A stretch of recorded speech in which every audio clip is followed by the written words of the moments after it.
Tolong tutup pintunya, Pak. Aku baru saja selesai mandi dan hanya mengenakan handuk yang melilit pinggang. Saat aku hendak keluar dari kamar mandi, aku melihat ibu mertuaku, Bu Sari, berdiri di lorong. Ia tidak mengatakan apa-apa. Ia hanya menatapku, matanya terpaku.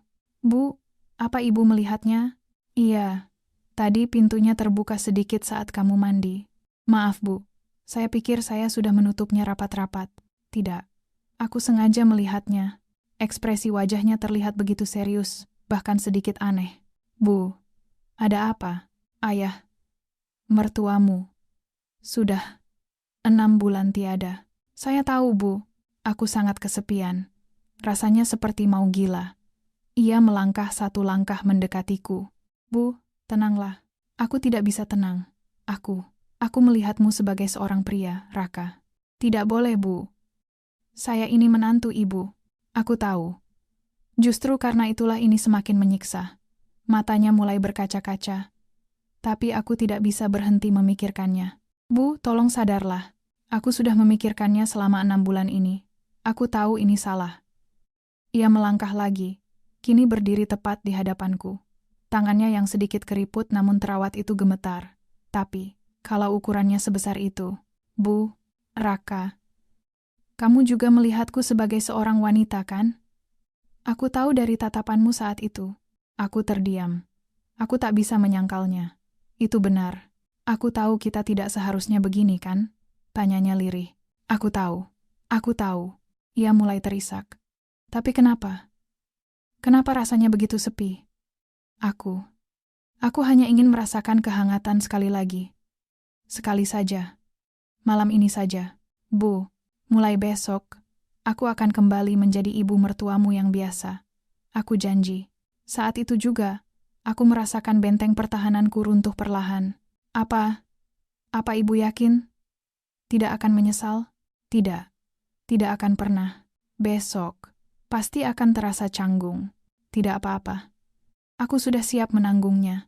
Handuk yang melilit pinggangku perlahan jatuh ke lantai. Malam itu, seorang menantu berusia 33 tahun dan seorang ibu mertua berusia 55 tahun telah melintasi batas terlarang yang tak seharusnya dilanggar. Namaku Raka, usiaku 33 tahun. Aku bekerja sebagai manajer di sebuah perusahaan IT di Jakarta Selatan.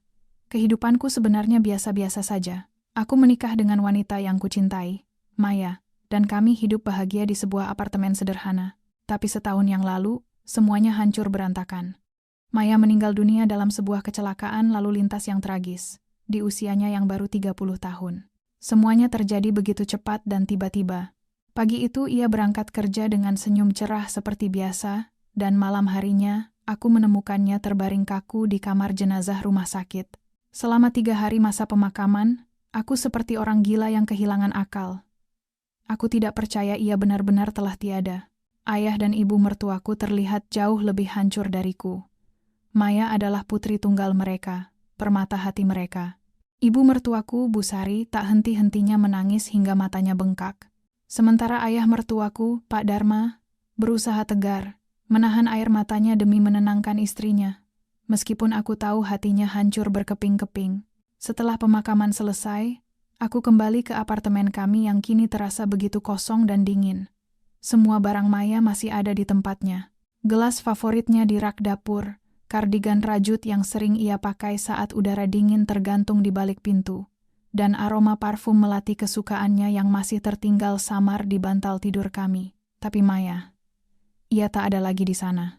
Ia tak akan pernah kembali. Bulan pertama terasa seperti neraka bagiku. Aku terus-menerus bermimpi buruk tentang kecelakaan itu. Aku mengambil cuti sebulan dari kantor. Tapi berada di rumah sendirian justru membuatku semakin gila, karena kenangan tentangnya ada di mana-mana. 2 minggu kemudian, aku memutuskan untuk kembali bekerja. Hanya dengan menyibukkan diri dalam pekerjaan, aku bisa sedikit melupakan kesedihanku yang mendalam. Setahun berlalu seperti itu. Hidupku hanya berputar antara kantor dan rumah yang sepi. Aku jarang keluar, bahkan saat teman-temanku mengajak berkumpul. Aku hanya ingin sendiri, tenggelam dalam duka. Sebulan sekali, aku akan menelepon mertuaku untuk menanyakan kabar mereka. Mereka selalu bilang baik-baik saja, Tapi dari nada suara mereka yang lemah, aku tahu mereka juga sama menderitanya denganku, merindukan putri mereka yang telah pergi. Hingga 6 bulan yang lalu, sebuah telepon datang di pagi buta, memecah keheningan tidurku, dari Bu Sari. Ia menangis tersedu-sedu, memberitahu bahwa Pak Dharma jatuh pingsan di kamar mandi. Aku bergegas ke rumah sakit. Ayah mertuaku terkena pendarahan otak yang parah. Setelah 2 hari berjuang di ruang ICU tanpa sadarkan diri, ia akhirnya menghembuskan napas terakhirnya. Ibu mertuaku kembali hancur. Kehilangan suami tercinta tak lama setelah kehilangan putri sematawayang. Aku memeluknya erat di lorong rumah sakit, mencoba memberinya kekuatan, meskipun hatiku sendiri remuk redam. Lagi-lagi, sebuah pemakaman yang menyedihkan. Aku duduk di samping Bu Sari, menerima ucapan belasungkawa dari para pelayat yang datang silih berganti. Setelah semua prosesi selesai dan tamu terakhir pulang, aku mengantarnya pulang ke rumahnya di daerah Bintaro. Rumah besar itu kini terasa begitu kosong, sunyi, dan menakutkan bagi seorang wanita yang baru saja kehilangan segalanya. Aku tak tega meninggalkannya sendirian di sana. Malam itu, aku memutuskan untuk menginap. Keesokan paginya, aku bangun lebih awal dan membuatkan sarapan sederhana, bubur ayam dan teh hangat. Untuk pertama kalinya setelah berhari-hari membisu, Bu Sari bicara. "Terima kasih, Raka," katanya lirih. Matanya menatap kosong ke arah makanan. Aku mengambil cuti beberapa hari dari kantor untuk menemaninya. Ia lebih banyak mengurung diri di kamar, menolak untuk keluar. Aku membereskan rumah yang mulai berdebu, memasak makanan bergizi untuknya, dan memaksanya makan meskipun hanya beberapa suap. Seminggu berlalu, namun kondisinya tak kunjung membaik. Ia semakin kurus dan pucat. Aku memberanikan diri masuk ke kamarnya. "Bu, jangan begini terus. Ayah dan Maya pasti sedih melihat ibu menyiksa diri seperti ini," kataku sambil duduk di tepi ranjangnya. "Lalu ibu harus bagaimana, Raka?" Isaknya pecah. "Putriku pergi, suamiku juga pergi. Ibu sendirian sekarang di dunia ini. Ibu tidak mau hidup lagi. Ibu ingin menyusul mereka." Hancur hatiku mendengarnya. Aku menggenggam tangannya yang dingin dan kurus. "Tidak, Bu. Ibu tidak sendirian. Ada saya. Saya masih di sini sebagai anak ibu. Ibu harus hidup. Itu yang diinginkan ayah dan Maya. Mereka ingin ibu bahagia." "Raka juga menderita, kan?" tanyanya sambil menatap mataku. "Iya, Bu. Sangat. Tapi kita harus tetap hidup. Untuk mereka, kita harus saling menguatkan." Sejak hari itu, ia perlahan mulai berubah. Ia mulai mau keluar dari kamar, mulai mau makan sedikit demi sedikit. Saat aku harus kembali bekerja, aku sangat khawatir meninggalkannya sendirian. Aku berjanji akan datang setiap akhir pekan untuk menemaninya. Setiap Sabtu pagi aku akan berkendara ke rumahnya di Bintaro, dan baru pulang ke apartemenku hari Minggu malam. Kami akan membereskan rumah bersama, pergi ke pasar tradisional untuk berbelanja bahan makanan, dan memasak makan malam bersama. Perlahan tapi pasti, aku melihat senyumnya kembali. Senyum yang telah lama hilang dari wajahnya. Hatiku terasa hangat melihatnya. Malam harinya, kami akan menonton televisi bersama di sofa ruang tengah, ditemani teh hangat. Kehadirannya, entah kenapa, membuat kesepianku yang akut sedikit terobati. Kami menjadi 2 orang yang saling bergantung untuk bertahan hidup. 2 bulan berlalu dengan rutinitas itu. Suatu Sabtu sore, saat kami sedang menikmati kopi di teras belakang sambil melihat matahari terbenam, ia berkata, "Raka, terima kasih banyak. Ya, kalau tidak ada kamu, ibu tidak tahu akan jadi seperti apa hidup ibu. Mungkin ibu sudah gila atau mati kelaparan. Saya juga, Bu. Kalau tidak ada ibu, saya juga akan sangat menderita sendirian di apartemen itu." Ibu memberi saya alasan untuk tetap semangat. Ia menatapku dalam, lalu menggenggam tanganku di atas meja. Kita saling mengandalkan. Ya, seperti 2 orang yang terdampar di pulau tak berpenghuni. Malam itu aku merasa ada sesuatu yang berubah di antara kami. Udara di sekitar kami terasa berbeda, lebih intim. Bulan ketiga aku sadar aku mulai melihatnya dengan cara yang berbeda. Bukan lagi sebagai ibu mertuaku yang harus kuhormati, tapi sebagai seorang wanita. Bu Sari, di usianya yang ke-55, masih terlihat sangat menarik. Ia rajin beryoga sejak muda, tubuhnya masih kencang dan terawat. Wajahnya masih cantik, dan senyumnya begitu menawan, mengingatkanku pada Maya, tapi dengan kedewasaan yang lebih memikat. Tidak, Raka. Sadarlah. Dia ibu dari almarhumah istrimu. Ini salah. Ini dosa. Aku mencoba menepis perasaan itu sekuat tenaga. Tapi semakin aku menepisnya, semakin kuat bayangannya menghantuiku. Hingga malam itu. Malam di bulan Juni yang panas dan lembab, AC di kamar tamu rusak. Jadi aku tidur dengan jendela terbuka. Aku baru saja selesai berolahraga ringan di kamar dan memutuskan untuk mandi air dingin untuk menyegarkan diri. Saat keluar dari kamar mandi hanya dengan handuk melilit di pinggang, aku berpapasan dengannya di lorong yang remang-remang. Ia hendak ke dapur mengambil air. Mata kami bertemu. Tatapannya turun, menyapu tubuhku yang basah, lalu berhenti di satu titik. Waktu seolah berhenti berputar. Jantungku berdebar liar, darahku berdesir hebat. Malam itu, aku tak bisa tidur. Aku terus teringat tatapan matanya yang lekat. Apakah ia juga melihatku sebagai seorang pria, bukan sebagai menantunya? Keesokan paginya, suasana menjadi sangat canggung di antara kami. Kami sarapan dalam diam, hanya suara denting sendok dan garpu yang terdengar. Hingga akhirnya, saat kami sedang mencuci piring bersama di dapur, ia tiba-tiba memecah keheningan. Raka, soal malam kemarin. Maafkan ibu. Aku terhenti. Kenapa ibu yang minta maaf? Saya yang seharusnya minta maaf karena keluar hanya pakai handuk. Tidak, karena ibu sengaja melihatnya. Jantungku berhenti berdetak. Spons cuci piring terlepas dari tanganku. Ibu, penasaran. Raka itu seperti apa? Suaranya bergetar, wajahnya memerah padam. Bu, aku tak tahu harus berkata apa. Apa? Raka pernah melihat ibu sebagai seorang wanita. Tanyanya tiba-tiba, menatap mataku dengan berani namun takut. Aku tak bisa berbohong lagi. Pernah, Bu, sering. Malam itu, aku memutuskan untuk pulang ke apartemenku lebih awal. Aku butuh jarak untuk berpikir jernih, tapi ia menahanku di pintu. Jangan pergi, Raka, pintanya. Matanya basah. Ibu butuh waktu untuk berpikir. Jangan biarkan ibu sendirian dengan pikiran ini. Seminggu, 2 minggu, 3 minggu berlalu tanpa kabar darinya. Aku hampir gila karena merindukannya dan rasa bersalah yang bercampur aduk. Hingga suatu Jumat malam, ponselku berdering. Namanya muncul di layar, Raka. Bisakah kamu datang besok? Ada yang ingin ibu bicarakan. Keesokan paginya, aku langsung meluncur ke rumahnya dengan jantung berdebar. Kami duduk berhadapan di ruang tamu yang hening.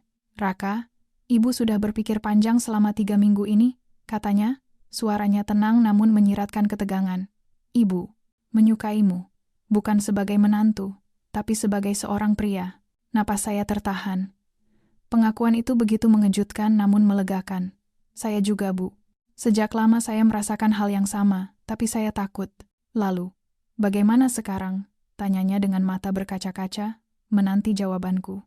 Saya tidak tahu, Bu. Tapi, saya tidak bisa menahannya lagi. Saya merindukan ibu setiap hari. Ia bangkit dari kursinya dan duduk di sampingku di sofa. Raka, selama 6 bulan ini ibu sangat kesepian. Ibu merindukan pelukan seorang pria, ibu merindukan kehangatan. Peluk ibu, Raka, tolong. Aku tak bisa menahan diri lagi. Aku memeluknya, erat, menghirup aroma tubuhnya yang khas. Terima kasih, bisiknya di telingaku. Kami berpelukan lama. Hanya merasakan kehangatan dan detak jantung masing-masing yang berpacu. Cium ibu, pintanya lirih. Aku tak bisa menolaknya lagi. Aku menciumnya. Lembut pada awalnya, lalu semakin dalam dan penuh gairah. Malam itu, di sofa ruang tamu, di bawah cahaya lampu yang temaram, kami seharusnya berhenti. Tapi kami tidak melakukannya. Hasrat dan kesepian yang terpendam meledak tak terkendali. Raka, ke kamar, bisiknya di sela ciuman kami. Ibu yakin? Iya. Ibu sudah siap menanggung dosanya. Malam itu, kami menyatu.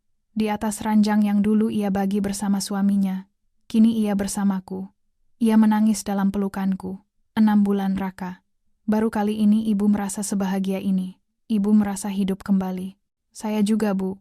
Setelah setahun hidup seperti mayat hidup, baru kali ini saya merasakan detak jantung saya lagi. Pagi harinya, aku terbangun dalam pelukannya. Sinar matahari pagi menerobos masuk melalui celah gorden. Apa kita tidak akan menyesal? Tanyanya sambil mengelus pipiku. Entahlah, Bu. Mungkin kita akan masuk neraka. Tapi yang pasti, saat ini aku bahagia sekali. Hubungan kami terus berlanjut secara rahasia. Setiap akhir pekan menjadi milik kami berdua.